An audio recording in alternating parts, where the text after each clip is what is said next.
Hi, Richard. So thank you for coming to speak to us today. We will be talking about NVIDIA's appeal in the NVIDIA Run AI transaction. But before we get into the details of that transaction, I thought I would give a brief recap of where we stand with Article 22. So as we know, in September of last year, the Court of Justice delivered its judgment in Illumina Grail, which rejected the Commission's revised strategy in using member state referrals under Article 22 to obtain jurisdiction over deals that potentially raised competition issues, but at the same time were falling below the notification thresholds. And there, the court said that member states could refer transactions to the Commission only if the authority had jurisdiction to review them under national law, which, as we know, wasn't the case in Illumina Grail. And at the time, the decision prompted some debate about whether the Commission needs new tools to capture these types of, so-called killer acquisitions or deals where the turnover of the target does not necessarily reflect its competitive potential. And interestingly, soon after the decision, so in October, the Commission announced that it had received a referral from the Italian Competition Authority on Nvidia's proposed acquisition of Run AI under Article 22. And again, this is a transaction that didn't meet any of the traditional turnover thresholds for notification to the EU or to any EU member state, but the Italian Competition Authority decided to exercise its new call-in powers to require Nvidia to notify the transaction to it, and then subsequently the NCA referred it to the Commission. So can you please maybe give us a bit more detail about Nvidia's appeal? Well, yes, as you say, this is not a case that was below or above any conventional turnover thresholds. Rather, Italy has given itself jurisdiction to look at certain mergers.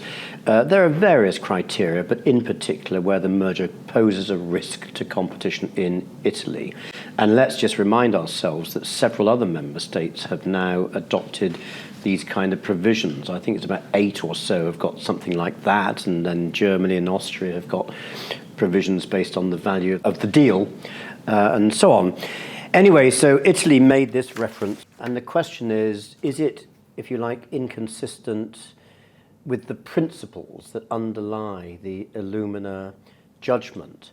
And so if you look at Nvidia's actual grounds of appeal, I think it's worth reading them out, actually. It's case T1525, and they say that the decision's interpretation of Article 22, that is to say the Commission's decision to assume jurisdiction as allowing such a referral, breaches the general principles of institutional balance, legal certainty, proportionality, and equal treatment.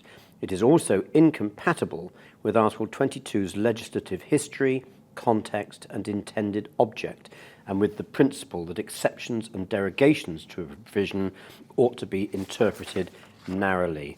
So that has picked and chosen the words of the Illumina judgment very carefully. So it's a fascinating appeal. And so what are some of the potential consequences of this appeal for the future of merger review under Article 22? Well, of course, your guess is as good as mine as to how this will unfold.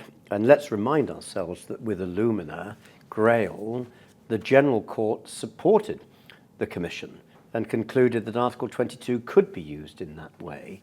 And it's only when the case got to the Court of Justice that, in the first place, Nicholas Emilio, the Advocate General, he was the first person to say, hold on a minute, is this really consistent with the spirit of Article 22 as it was originally written? And then the Court of Justice came up with really quite a complicated judgment in which it looks at the legislative history, the context, the teleological approach. So I don't really know which way this will go, but what I will do is to refer to some of the paragraphs in the court's judgment in Illumina. That's the Court of Justice, of course. And paragraphs 206 to 209 are really ever so clear and emphatic that what we have to have is an effective and predictable system of prior control, that undertakings that are potentially subject to notification and standstill obligations must be able easily to determine whether their proposed transaction must be subject of a preliminary examination, and that Determining the competence of the national competition authorities by reference to criteria relating to turnover is an important guarantee of foreseeability and legal certainty for the undertakings concerned, which must be able easily and quickly to identify to which authority they must turn and within what time limit and in what form, particularly as regards the language and content of the information required. They must refer the matter to the Commission when they participate in a concentration.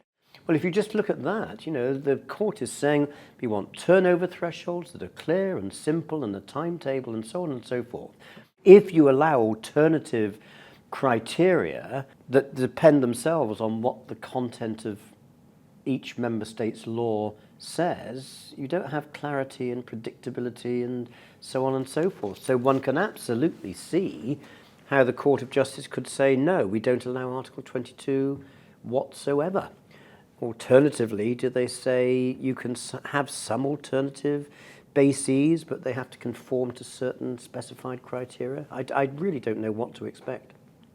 Yes, it's going to be interesting, and I think regardless of what the judgment will be, I think this has the potential, right, to call for an increase in kind of the changes to legislation at the EU level to kind of address this gap in the current EUMR framework, especially when we consider, as you mentioned, there's a tension between the regulatory flexibility to be able to review these types of transactions, but then also legal certainty on the for the merging party.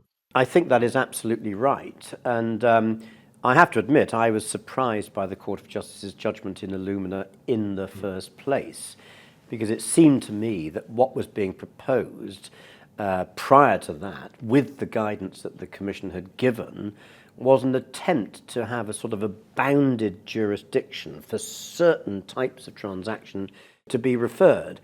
But now that we've got to where we are, does it mean that we have to reopen the merger regulation itself? And that's always a very complicated thing to do. Yeah.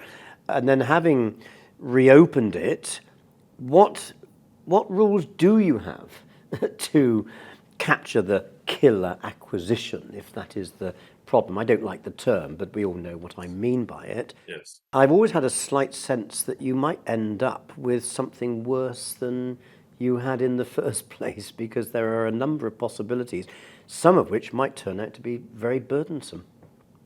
No, indeed. I think this is a very interesting topic, and it definitely remains a space to watch. So thank you very much for speaking to us today, and I'm sure we'll have an update as soon as there is a decision by the court.